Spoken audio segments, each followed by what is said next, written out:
Welcome back to Rolling Solo. My name is Adam Smith, and inside this prototype unboxing, we're checking out the prototype Survive Alive. This one is going to GameFound in the month of July, which is a few months away. And inside this video, I'm going to show you all the components that come inside the prototype. Again, being a prototype, everything here is subject to change. As we get closer to the actual launch of this campaign, I certainly will be doing a game overview and gameplay video to help you make an informed decision as to whether or not this game is for you. Now, for the time being, let's take a look at the back of the box, find out more of what Survive Alive is all about, and dig through all the components found inside. Survive Alive is a competitive and solo playable, medium-weight, strategy-based, draw-and-write game set in a post-apocalyptic world. As one of the few survivors, you will build a base, obtain resources by scavenging the community map, protect your group using weapons and building defenses, and construct facilities to make life a little bit more tolerable. At the end of each round, hordes of Zeds will be looking for your flesh, and if you can't beat them, you may be joining them. If you can survive the Zeds and gain the most influence points at the end of 6 rounds, you will be the victor of Survive Alive.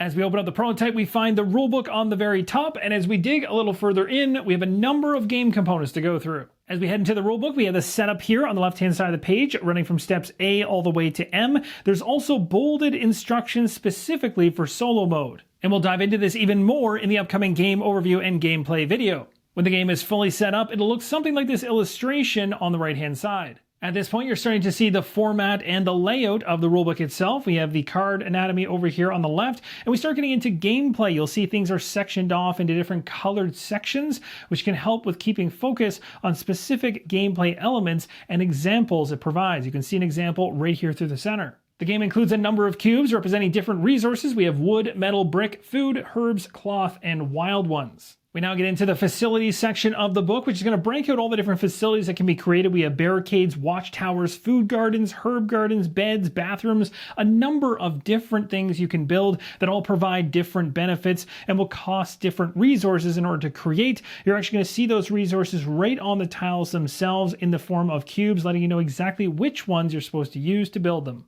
Any sections in yellow are the actual rules you need to read to understand the game. The orange sections are notes, which are going to further enhance or talk about nuances within the gameplay or within the rules themselves. And then the blue areas are all examples. At this point, we're halfway through the rulebook. It is not a lengthy rulebook to consume, and you can see the general flow of things by this point. As we get to the back end of the rulebook, we get into the victory section as well as the final scoring section, and we even have a very nice example there on the right of how scoring breaks down. And the final few pages are all full of character names, which also have flavor text and story background for those characters, as well as abilities referenced below each of them.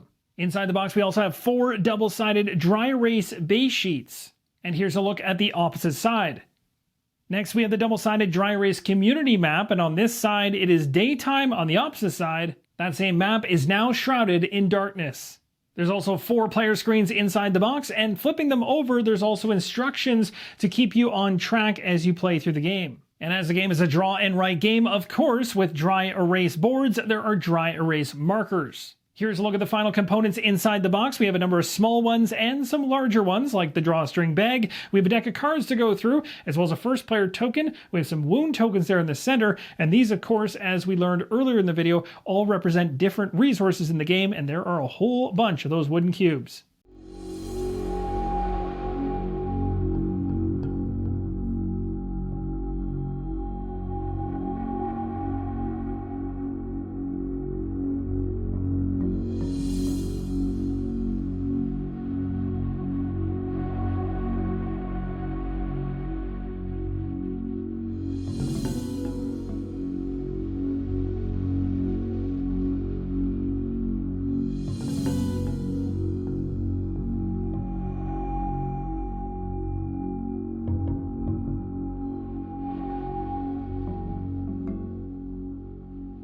And that, my friends, will wrap up the prototype unboxing for Survive Alive. Really looking forward to diving into a game overview and gameplay video with you all to show you exactly how this one flows and operates in the future, closer to when this one launches on GameFound in July. If you want to find the campaign to follow along in the meantime, you can find the link in the pinned comment and video description. And if you're not an actual member of the channel yet on YouTube, which has recently been launched, you're going to want to do so, as there's perks behind the scenes you'll be able to get access to as I grow this us out as we go into the future together. Thank you guys so much for your support to date, and as always, keep on rolling solo.